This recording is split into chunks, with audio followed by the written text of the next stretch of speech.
Gold, trusted gold buyers. మీరు తాకట్టు పెట్టిన బంగారాన్ని విడిపించి ఈ రోజు ఉన్న మార్కెట్ ధరకు కొనబడను.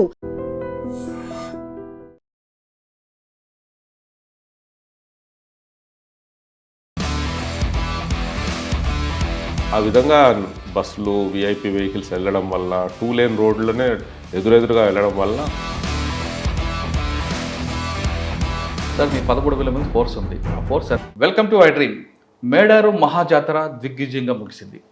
ట్రాఫిక్ సమస్య మినహాయించి మిగతా విషయాల్లో ఎక్కడా భక్తులకు ఇబ్బంది లేకుండా ప్రభుత్వ యంత్రాంగం మొత్తం కలిపి మేడారం మహాజాతరని చాలా చక్కగా ముగించింది.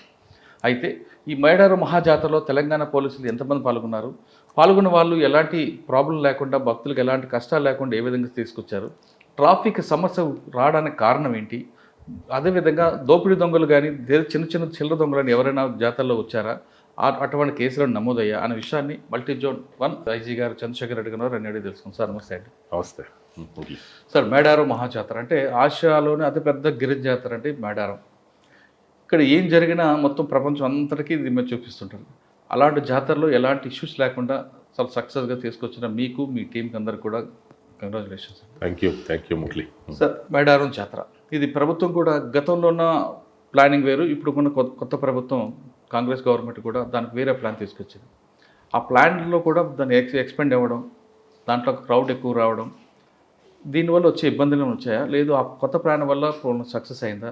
టోటల్గా మేడారం మహాజాతరకి తెలంగాణ గవర్నమెంట్, తెలంగాణ పోలీసులు దాదాపు నాకు తెలిసి 45 రోజుల నుంచి దాన్ని చేస్తూనే ఉన్నారు. మీ వాళ్ళందరూ క్యాంప్ ఆఫీసులు అక్కడే పెట్టున్నారు. డీజీపీ గారి దగ్గర నుండి కింద హోంగార్డ్ వరకు మేడారం మీద ఫోకస్ చేశారు. దాదాపు 13,000 పోలీసులు మీరంతా కష్టపడి చేసిన మేడారం జాతర సక్సెస్కి మీరు అనుకున్నట్లుగా జరిగిందా? ఇంకా ఏమైనా చేస్తే ఇంకా ఇన్పుట్స్ వచ్చాయా? మేము అందరూ అనుకున్నట్లుగా ట్రాఫిక్ ఇష్యూ, ఈ ట్రాఫిక్ సమస్య ఎంతగా రావడానికి ప్రధాన కారణం? ఈసారి ఈ మేడారంలో ఈ మాస్టర్ ప్లాన్ ప్రకారం కొన్ని అభివృద్ధి పనులు జరిగినాయి. అయితే రోడ్లు అంటే మేడారం లోపల రోడ్లన్నీ 4 లేన్ చేశారు. ఇంకా గద్దె దగ్గర కూడా మళ్ళీ రీడిజైన్ చేసి దాన్ని తోరణాలు అట్లా కట్టడం జరిగింది. సరే, ఈ విధంగా master plan first time implement చేసిన తర్వాత ఈ జాతర అనేది ఫస్ట్ టైం అయింది మురళి. అయితే మేము ఫస్ట్ నుంచి మేము సరే ఆ డిజైన్ను దృష్టిలో పెట్టుకొని మా బందోబస్తు స్కీమ్ తయారు చేయడం జరిగింది. మొత్తం ఏ విధంగా మన సిబ్బందిని అందరినీ ఏ విధంగా డిప్లాయ్ చేయాలి అవన్నీ మేము దాని ప్రకారం చేసుకున్నాము. చాలా రోజుల నుంచి మేము అన్నీ స్టడీ చేస్తూనే ఉన్నాం. అయినప్పటికీ కూడా మాకు కొత్త డిజైన్ తర్వాత అవుతున్న జాతర కాబట్టి ఎలా ఉంటుందో అని కొంచెం మాకు అనుమానం ఉండే, ఎలా అవుతుందో ఎట్లా ఉంటుందో అని. అయితే తీరా ఇప్పుడు అయిపోయిన తర్వాత మాకు సక్సెస్ఫుల్గా అయిందని చెప్పొచ్చు. ఎక్కడ మేడారం ప్రాపర్లో గద్దె కావచ్చు, రోడ్ల మీద కావచ్చు, ఎక్కడ ఎట్లాంటి సమస్యలు రాలేదు. ప్రజలందరూ కూడా, భక్తులందరూ కూడా 2 క్యూ లైన్స్ ఉన్నాయి. ఒకటేమో జంపన్న వాగు సైడ్ నుంచి వచ్చే పబ్లిక్ వరకు ఒక సైడ్ ఒక క్యూ లైన్, ఇంకా ఆర్టీసీ బస్సు దిగి వచ్చే వాళ్ళకు ఒక క్యూ లైన్, అట్లా మెయిన్ 2 క్యూ లైన్స్. ఆ 2 క్యూ లైన్లు వచ్చి భక్తులందరూ దర్శనం చేసుకున్నారు. అయితే అక్కడ ఎట్లాంటి సమస్య రాలేదు. గద్దె దగ్గర మాత్రం సక్సెస్ఫుల్గా అయిందని చెప్పొచ్చు. అయితే ఇంకా నెక్స్ట్ వచ్చేది ఏంటంటే ట్రాఫిక్ ఒకటి. ఆ ట్రాఫిక్ ఏంటంటే మేడారం రావడానికి కేవలం 2 రూట్లు ఉన్నాయి. ఒకటేమో పాసరా దగ్గర లెఫ్ట్కి తీసుకొని నార్లాపూర్ మీదుగా రావడం, ఇంకోటేమో తాడ్వాయి మీదుగా రావడం. అవి మాత్రము 2 లేన్ రోడ్స్, ఎందుకంటే ఫారెస్ట్లో నుంచి వస్తుంటాయి కాబట్టి మరి వివిధ కారణాల వల్ల అవి 2 లేన్స్గానే ఉన్నాయి అవి. అయితే జనరల్ పబ్లిక్ వచ్చే పసరా నార్లాపూర్ రూట్లో 1 వే ట్రాఫిక్ కాబట్టి ఎట్లాంటి సమస్య రాలేదు. వచ్చి నార్లాపూర్ మీదకి వచ్చి పార్కింగ్ చేసుకొని మళ్ళీ రిటర్న్ జర్నీలో బయ్యాకపేట, భూపాలపల్లి అట్లా ఆ రూట్లో మళ్ళీ పరకాల అట్లా వెళ్ళిపోతారు. అది 1 వే వల్ల ఎట్లాంటి ప్రాబ్లం లేదు. మెయిన్ ప్రాబ్లం వచ్చింది ఎక్కడంటే పసరా టు తాడ్వాయి టు మేడారం. ఆ రూట్లో ఏంటంటే ఆర్టీసీ బస్సులు తిరుగుతాయి. ఇంకోటి విఐపి పాస్ హోల్డర్స్ కూడా ఆ రూట్ అన్నట్టు. అయితే అది 2 వే అన్నట్టు. కాబట్టి ఆర్టీసీ బస్సులు కూడా ఈసారి అంటే ఎప్పటిలాగానే ఈసారి కూడా చాలా వాళ్ళు ఆర్టీసీ నుంచి చాలా బస్సులు ఏర్పాటు చేయడం జరిగింది. అసలు ఈ బస్సులో ఒక ట్రైన్ లాగా పోయినాయి తప్పితే అది అసలు బస్సులు అనలేము. ఆ విధంగా బస్సులు విఐపి వెహికల్స్ వెళ్ళడం వల్ల 2 లేన్ రోడ్లోనే ఎదురెదురుగా వెళ్ళడం వల్ల సడన్గా కొన్ని చిన్న సమస్యలు, ఒక బస్సు కొన్నిసార్లు బస్సులు ఫెయిల్ అవ్వడము, కొన్నిసార్లు చిన్న చిన్న యాక్సిడెంట్స్ అవ్వడము.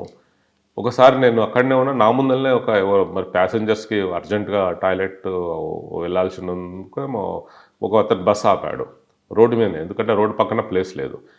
టాయిలెట్కి వెళ్ళి వచ్చే లోపలనే ఒక 1 కిలోమీటర్ జామ్ అయిపోయింది. నేను చూస్తుంటేనే. అంటే అట్లా ఆడ ఒక్క నిమిషం ఆపితే చాలు కిలోమీటర్లు ట్రాఫిక్ ఆగిపోతుంది. అట్లా ఆ విధంగా అది అట్లా ఉండడం వలన ఆ మధ్యలో కొంచెం ట్రాఫిక్ జామ్స్ అయినాయి. మళ్ళీ వెంటనే అందరినీ రూట్ మీద మా మోటార్ సైకిళ్ళ మీద తిరిగారు మా ఆఫీసర్లు, వెళ్ళి వాటిని క్లియర్ చేయడము అట్లా చేస్తూ లాస్ట్ 2 డేస్ ఒక్కటి మాత్రం బస్సులు వెళ్ళే రూట్లో, ఈ రూట్లో నార్లాపూర్లో ఎట్లాంటి ప్రాబ్లం కాలేదు. ఓన్లీ ఆర్టీసీ బస్సులు వెళ్ళే రూట్లో మాత్రం కొంచెం ట్రాఫిక్ సమస్యలు వచ్చి మళ్ళీ ఎప్పటికప్పుడు మేము వెళ్ళడము, దాన్ని క్లియర్ చేయడము అట్లా జరిగింది. అయితే మేము భవిష్యత్తులో రావాలంటే, ఇప్పుడు సమస్య తీరాలంటే మాత్రం ఆ రోడ్డుని 4 లేన్ రోడ్డుగా చేస్తేనే దానికి పూర్తి సమస్య. ఈ 2 లేన్స్ ఉన్నంత వరకు మాత్రం ఈ సమస్య పూర్తిగా అయ్యే అవకాశం లేదని మేము గమనించాము. అది సార్ మీ 13,000 మంది ఫోర్స్ ఉంది, ఆ ఫోర్స్ సరిపోయిందంటారా? ఒకటి. రెండోది, మీ వాళ్ళు 24 గంటలు పనిచేస్తున్నారండి, మరి వాళ్ళకి ఏమైనా బ్రేక్ ఇచ్చారా లేదా? ఇప్పుడు 13,000 దాదాపు 13,000 వరకు మా అధికారులు, అంటే కింద స్థాయి నుంచి పై స్థాయి వరకు అందరూ పాల్గొన్నారు. అయితే ఫోర్సు సరిపోయింది, ఫోర్సు ఎక్కడ షార్టేజ్ అని చెప్పలేము. అయితే ఫోర్స్ అంతా అందరూ తగినట్టుగా, అవసరం తగ్గట్టుగా అందరూ పనిచేశారు. అయితే షిఫ్ట్ వైజ్గా చేశారు. ఇప్పుడు గద్దె ఉంది, అది కొంచెం చాలా టఫ్ డ్యూటీ. జనాలు ఉంటారు, వాళ్ళని పంపిస్తుండాలి. అట్లాంటి డ్యూటీ 4 గంటలు షిఫ్ట్ ఇచ్చాము వాళ్ళకి. 4 అవర్స్ కంటే ఎక్కువ పని చేయలేరు, అది చాలా కష్టమైన ఉద్యోగం, డ్యూటీ అది. అట్లా ఒక్కొక్క ఏరియాలో షిఫ్ట్ వైజ్గా పనిచేశారు. 24 గంటలు. ఇప్పుడు ఇక్కడ ఈ జాతర 24 గంటలు నడుస్తుంది కాబట్టి మా వాళ్ళు కూడా 24 గంటలు షిఫ్ట్ వైజ్గా విధి నిర్వహణలో ఉండి అందరూ డ్యూటీ చేశారు. అది సార్, వీవీపీ పాసులు పోలీస్ కంట్రోల్ లేకుండా ఎక్కువ ఇవ్వడం వల్ల చాలా ఇష్యూస్ వచ్చాయని, ముఖ్యంగా కార్లు పెట్టాల్సిన వీవీపీ పాసు ఎడ్ల బండి పెట్టుకొని రావడం, అంటే Tadvai to direct police control single road ఉంది కాబట్టి ఆ రోడ్లో రావడం, అంటే వీవీ మూవ్మెంట్లో కూడా ఈ ఎడ్ల బండి రావడం వల్ల కూడా ఇబ్బందులు వచ్చాయంటున్నారు వాస్తవానికి. ఆ విఐపి పాస్లు మీద పరిమితి లేకుండా ఇవ్వడము, ఇచ్చిన వాటిని డూప్లికేట్ పాస్లు జిరాక్స్ తీసుకురావడము అట్లా జరిగింది. అది పాస్లు ఎవరికి వాళ్ళు ఇచ్చుకున్నారు, దాని మీద ఒక కంట్రోల్ అనేది లేకుండా అయిపోయింది. అందుకే పసరా దగ్గర చెక్ చేయాలి, చెక్ చేసి పాస్ హోల్డర్స్ని తాడ్వాయి సైడ్ పంపాలి. ఆ పసరాలో చెక్ చేశారు కానీ చెక్ చేయడానికి కూడా వీల్లేని పరిస్థితి. ఒక వెహికల్ చెక్ చేయడం కూడా కాకపోతే వెనుక కిలోమీటర్లు జామ్ అయిపోతుంది. కాబట్టి అట్లాంటి సందర్భంలో తర్వాత చెక్ చేసే పరిస్థితి లేదు అక్కడ పసరాలో. కాబట్టి ఇక పంపించడం జరిగింది. కాబట్టి అట్లా కూడా ఆ సమస్య కూడా ఉంది. పాసులు చెక్ చేయడానికి కూడా వీలైతలేదు అక్కడ. ఆ పాసులు జెన్యూనా ఫేకా చెక్ చేయలేని పరిస్థితి అయిపోయింది. కొన్ని సందర్భాల్లో ఇక్కడ ట్రాఫిక్ ఎక్కువైతే పాసులు ఉన్నా సరే అందరినీ అక్కడి నుంచే నార్లాపూర్కు పంపించడం జరిగింది. పాసులు ఉన్నా సరే ఇంకా తాడ్వాయి సైడ్ అలో చేయలేదు ఇక. సార్, ఫోర్స్తో పాటు మీరు టెక్నాలజీ ఈసారి డ్రోన్ ఏ టెక్నాలజీ వాడుకొచ్చారు, దానివల్ల మీకు ఎలాంటి బెనిఫిట్ వచ్చింది? ఈసారి మాకు టెక్నాలజీతో చాలా ఉపయోగకరంగా ఉండే. ఎందుకంటే ఈసారి మా కంట్రోల్ రూమ్లో మొత్తం సీసీ కెమెరాలన్నింటినీ ద్వారా మేము పరిస్థితిని ఎప్పటికప్పుడు మా కంట్రోల్ రూమ్లో ఉండి మా స్క్రీన్ మీద చూస్తూ పరిస్థితి ఎప్పటికప్పుడు తెలుసుకునే వాళ్ళము. ముఖ్యంగా ఇందులో సీసీ కెమెరాలతో పాటు డ్రోన్ కెమెరాలు కూడా ఈసారి వాడడం జరిగింది.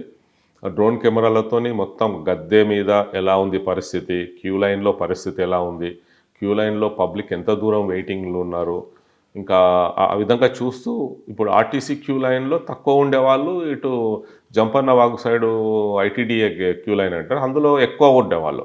అప్పుడు అట్లాంటప్పుడు ఏం చేసామంటే కొంతమందిని ఐటీడీఏ క్యూ లైన్ వాళ్ళను ఆర్టీసీ క్యూ లైన్లోకి పంపాము రద్దీ సమయంలో.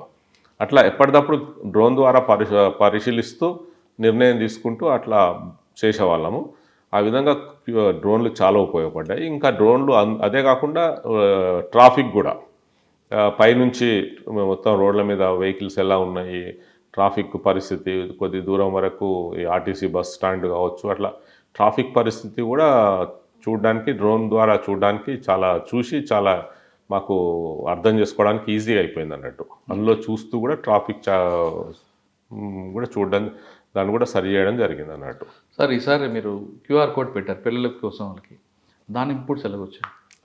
మొదటిసారిగా ఈ క్యూఆర్ కోడ్ బ్యాండ్ అనేది, రిస్ట్ బ్యాండ్ అనేది ఈసారి ప్రవేశపెట్టడం జరిగింది.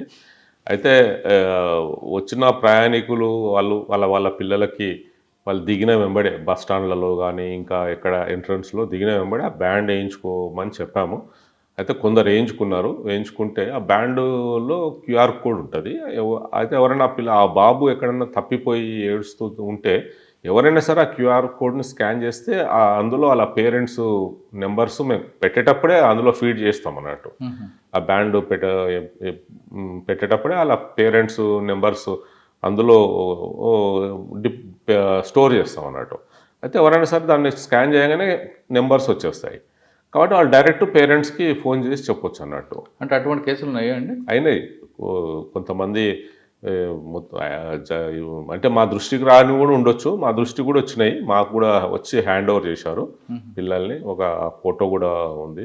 అయితే వాటిని మాకు ఇచ్చేస్తే మేము క్యూఆర్ కోడ్ ద్వారా వాళ్ళ పేరెంట్స్కి ఇన్ఫార్మ్ చేస్తే వచ్చి పిల్లల్ని తీసుకెళ్లారు. అట్లాంటి జరిగినాయి. ఆ విధంగా అది ఫస్ట్ టైం ఆ టెక్నాలజీ కాబట్టి ఇంకా అంటే అందరూ చెప్పినా కానీ ఇంకా అందరూ పేరెంట్స్కి చేరి ఇంకెక్కువ మంది ఉపయోగించుకుంటే ఇంకా బాగుండేది. సార్ గద్దె దగ్గర కొంతమంది ఆఫీసర్లు హెల్మెట్లు పెట్టుకుని తిరగడం వెనక ఉద్దేశం ఏంటండి? అంటే ఇప్పుడు గద్దె పైన భక్తులందరూ ముడుపులు చెల్లించుకుంటారు అన్నట్టు. అంటే బెల్లం కావచ్చు, కొబ్బరికాయలు కావచ్చు, ఇంకా పసుపు, కుంకుమ, గాజులు ఇట్లాంటివి చెల్లించుకోవాలంటే వాళ్ళకు ఆ గద్దె పైన వేయాలనేది, గద్దె పైన పెట్టాలనేది సాంప్రదాయం. అయితే కొంచెం దూరం ఉన్న వాళ్ళు ఏం చేస్తారంటే విసిరేస్తుంటారు అన్నట్టు. గద్దె పైకి మీద నుంచి విసిరేస్తుంటారు.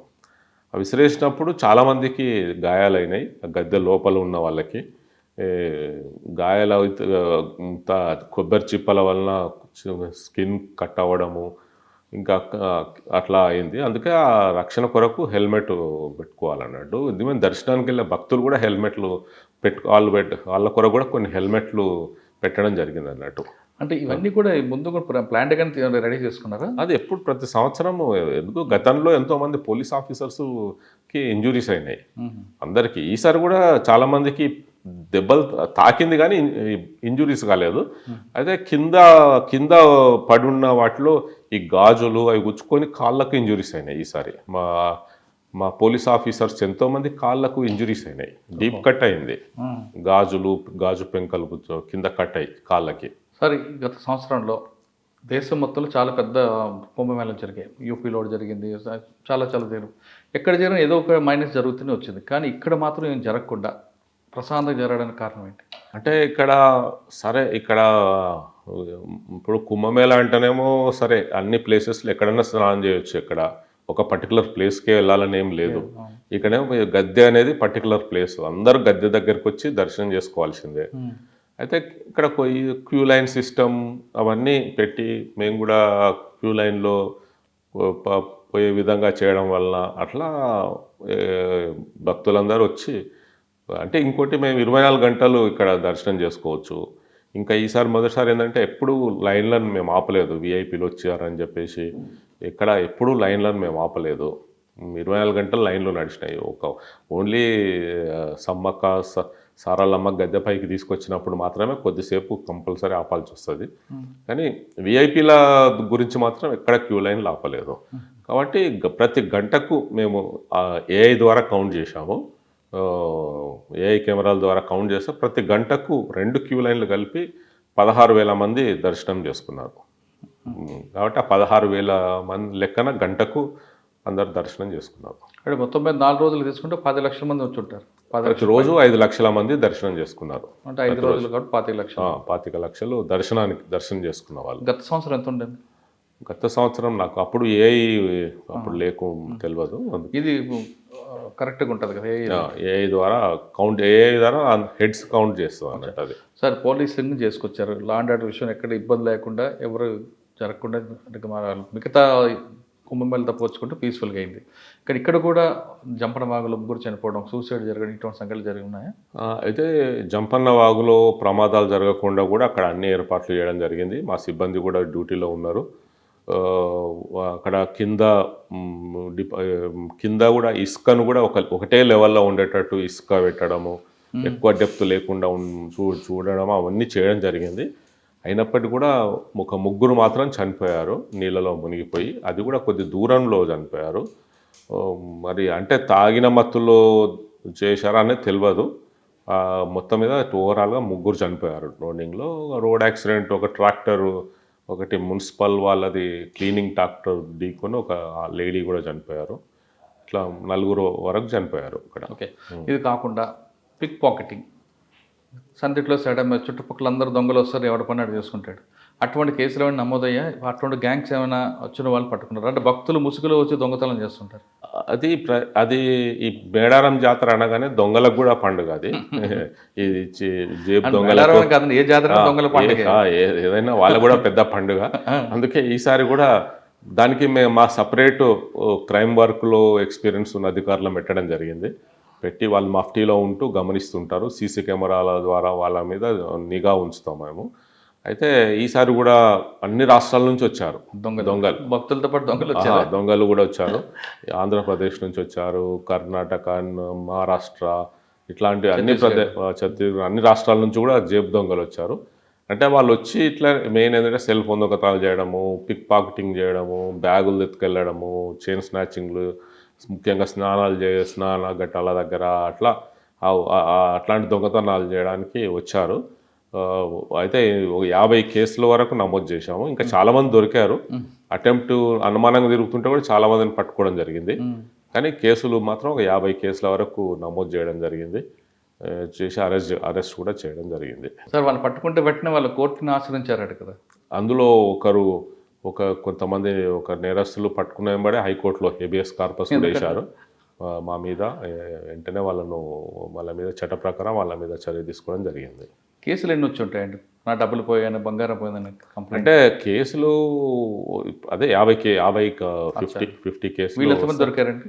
వీళ్ళు 150 వరకు దొరికారు మాకు. 150 మెంబర్స్ మొత్తం. సార్, టోటల్గా ఈ జాతరలో మీ టీంలో బాగా పనిచేస్తున్న ఆఫీసర్లు ఎవరండి? అంటే ఇందులో మొత్తం 13,000 మంది పాల్గొన్నారు మురళి. ఇందులో హోంగార్డ్ నుంచి ఐపీఎస్ సీనియర్ ఆఫీసర్స్ వరకు ఉన్నారు. అందరం కష్టపడ్డాం, ఒక టీం వర్క్ లాగా అందరం పనిచేసాము. కాబట్టి అందరూ పనిచేసినట్టు చెప్పొచ్చు. అందరూ ఒక టీం లాగా చేసాము, అందరం పనిచేశారని చెప్పొచ్చు అన్నట్టు. సరే, ఈ జాతరలో మీకు ఒక ఎక్స్పీరియన్స్ వచ్చింది. ఇకపై నెక్స్ట్ మరో 2 సంవత్సరాల తర్వాత ఈ జాతరలో 7 సమస్యలు రాకుండా మీరు ఇచ్చే రిపోర్ట్ ఏంటి గవర్నమెంట్? అంటే ముఖ్యంగా మేము పరిశీలించిన తర్వాత ఓన్లీ ఆ రోడ్డును ఇంకా వైడెన్ చేయాల్సిన అవసరం ఉంది. ఇంజనీరింగ్ అంతే. ఆ రోడ్ మనకు మెయిన్ ట్రాఫిక్ సమస్యనే ఇక్కడ మెయిన్ ప్రాబ్లం. ఇప్పుడు గద్దె దగ్గర చూసాం కదా, గద్దె దగ్గర ఎట్లాంటి సమస్య లేదు. కొంచెం queue line, VIP queue line ఒకటి, దాన్ని కొద్ది దూరంగా పెట్టాల్సిన అవసరం ఉంది. ఇప్పుడేమో పక్కకే ఉన్నాయి, 2 క్యూ లైన్లు పక్కకే ఉన్నందువల్ల జనాలు కన్ఫ్యూజ్ అయ్యి అందరూ విఐపి క్యూ లైన్లోకి వచ్చేస్తున్నారు. కాబట్టి విఐపి క్యూ లైన్ కొంచెం దూరంగా జరపాల్సిన అవసరం ఉంది. ఇంకా మొన్న మెయిన్ సమస్య ట్రాఫిక్ సమస్యలే వచ్చాయి. కాబట్టి ఆ ట్రాఫిక్ సమస్యకు పర్మనెంట్గా సొల్యూషన్ కావాలంటే మాత్రం ఆ రోడ్డుని 4 లేన్ చేయాలి. మరి అది ఫారెస్ట్ డిపార్ట్మెంటు అనుమతులు ఇస్తుందో లేదో మరి చూడాలి. ఇస్తే మాత్రం దాన్ని 4 లేన్ చేస్తేనే దానికి పర్మనెంట్ సొల్యూషన్. లేదంటే ఇంకా కొత్త రోడ్లు ఏమైనా మళ్ళీ వేస్తే కూడా బాగుంటుంది. కొత్త రోడ్లు దానికి వెళ్ళడానికి రావడానికి. సార్, మొత్తం మీ మల్టీ జోన్ 1లో ఇంకా మిగతా క్రైమ్ రేట్ జరుగుతుంది? ఇప్పుడు ప్రస్తుతం క్రైమ్ చూసుకుంటే తక్కువనే ఉంది. ఓన్లీ మాకు పెద్ద సమస్య ఏంటంటే వేరే రాష్ట్రాల నుంచి వచ్చి ఏటీఎంస్ బ్రేక్ చేయడము, ఏటీఎం అదొకటే ఇప్పుడు క్రైమ్లో చెప్పుకోదగ్గ నేరాలు. కాబట్టి వాటి మీదనే దృష్టి పెట్టినాం అన్నట్టు. ఏటీఎంస్ కొన్ని మీకు బార్డర్ ఇష్యూస్ ఉన్నాయి కదండి. ఆదిలాబాద్ దగ్గర ఉంది, కొన్ని గ్యాంగ్స్ వస్తాయి. ఛత్తీస్గఢ్ బార్డర్ నుంచి కూడా గ్యాంగ్ వస్తుంది, ఇక్కడ ఖమ్మం నుంచి తీసుకున్న గ్యాంగ్ వస్తుంది, ఏపీ నుంచి వచ్చి. అదే ఇప్పుడు ముఖ్యంగా వేరే రాష్ట్రాల నుంచి వచ్చే వాళ్ళే ఏటీఎంలు దొంగతనాలు చేస్తున్నారు. కట్టర్స్ తీసుకొచ్చేసి కట్ చేసేసి మాకు వచ్చి తెలిసే లోపలనే వాళ్ళు కట్ చేసేస్తున్నారు. 5 నిమిషాలల్లో తీసుకొని పారిపోతున్నారు. మాకు తెలిసే లోపలనే, అలారం వచ్చే లోపలనే వాళ్ళు పారిపోతున్నారు. అదొకటి ఇప్పుడు మాకున్న పెద్ద సమస్య. అది ఇప్పుడున్న ఎక్స్పీరియన్స్ మీరు ఆల్రెడీ నెక్స్ట్ మాకు 2 years వరకు ఇస్తారు. ఇప్పుడున్న ఆఫీసర్లు చాలామంది ఫ్రెష్గా వచ్చిన పోస్టింగ్ తీసుకున్న ఆఫీసర్లు ఈ అనుభవాన్ని తీసుకుని మళ్ళీ నెక్స్ట్ బందోబస్తు కూడా వెలిగేస్తారు, వాడతారా? అయితే ఇప్పుడు ఈ మేడారం జాతర అనేది ప్రతి 2 సంవత్సరాలకు వస్తుంది. కాబట్టి ఇందులో అనుభవం అనేది చాలా ఇంపార్టెంట్. అందుకొరకు ఏం చేస్తున్నామంటే ఈ యంగ్ ఆఫీసర్స్ ఎక్కడున్నా సరే రాష్ట్రంలో ట్రైనింగ్లో ఉన్నా సరే వాళ్ళందరినీ ఈ బందోబస్తులో పాల్గొనేటట్టు చూస్తున్నాము. అందులో భాగంగానే మొత్తం రాష్ట్రంలో ఈ మధ్య కాలంలో అంటే ఎస్పీలు కావచ్చు, ఏఎస్పీలు కావచ్చు, అడిషనల్ ఎస్పీలు కావచ్చు, అందరినీ ఈ డ్యూటీకి పిలవడం జరిగింది. ఇప్పుడు పోలీస్ అకాడమీలో 112 మంది డిఎస్పీలు ఉన్నారు, ట్రైనీ డిఎస్పీలు గ్రూప్ 1 ద్వారా సెలెక్ట్ అయిన వాళ్ళను కూడా మేము డ్యూటీ వేయడం జరిగింది. ఎందుకంటే ఇది రేపు ఈ అనుభవం చాలా ఇంపార్టెంట్ కాబట్టి అందరికీ ఇందులో ఇట్లాంటి పెద్ద బందోబస్తు, జనాలు ఇంత క్రౌడ్ ఉన్న బందోబస్తు కాబట్టి అందరికీ అనుభవం ఉండాలి. భవిష్యత్తులో పనిచేయాలంటే అనుభవం చాలా ఇంపార్టెంట్. అందుకే ప్రతి ఆఫీసర్స్ని డైరెక్ట్గా సెలెక్ట్ అయిన అంటే ప్రొబేషనరీ డిఎస్పీలు కావచ్చు, ఐపీఎస్ ఆఫీసర్లు, యంగ్ ఐపీఎస్ ఆఫీసర్స్ ఉంటారు, అందరినీ పిలవడం జరిగింది బందోబస్తు. ఎన్పిఏలో ట్రైనింగ్ తీసుకున్న వాళ్ళు కూడా వేస్తారా? అంటే తీసుకొని ఇప్పుడు ఇక్కడ వచ్చి ట్రైనింగ్ చేస్తారు కొద్ది రోజులు, ఒక 1 year ప్రాక్టికల్ ట్రైనింగ్ చేస్తారు. ఆ ట్రైనింగ్ చేసే ఆఫీసర్స్ని కూడా అంటే మన క్యాడర్ అలాట్మెంట్ కాకుండా ఆల్రెడీ ఎన్పిఏలో ట్రైనింగ్ తీసుకున్న వాళ్ళు మన తెలంగాణకు అలాట్ అయిన ఆఫీసర్స్. వాళ్ళు అప్పాలో టీఎస్పీలో ఉన్న వాళ్ళని టీఎస్పీలో ఉన్న గ్రూప్ 1లో సెలెక్ట్ అయిన, రీసెంట్గా గ్రూప్ 1లో ద్వారా సెలెక్ట్ అయిన డైరెక్ట్ డిఎస్పీలు వాళ్ళందరినీ కూడా బందోబస్తు వేయడం జరిగింది. మేడారం జాతర బందోబస్తు అంటే అనుబంధం కూడా బందోబస్తు ముఖ్యం అంటున్నారు చంద్రశేఖర్ రెడ్డి గారు. అందుకే తెలంగాణ అలర్ట్ అయిన ప్రతి ఆఫీసర్ కూడా ఇందులో వాడుతున్నాం. ఖచ్చితంగా రేపు మేడారాల బందోబస్తుకి వీళ్ళందరూ పనికొస్తారు ఉద్దేశంతోనే ఈ విధంగా చేయాల్సి వచ్చిందంటూ చెప్తున్నారు.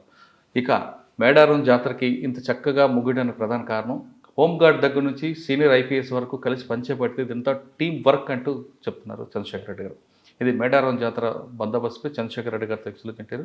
వచ్చే వారం మరో విషయంలో మళ్ళీ కలుద్దాం. అంతకు నమస్తే. Thank you very much. Okay, thank you. I dreams, this police diaries is something very, very valuable towards that. I must really appreciate Murali, your insights. I Dreams founder and CEO చిన్న వాసుదేవ్ రెడ్డి గారితో Muralidhar crime stories చాలా famous అయిపోయినాయి.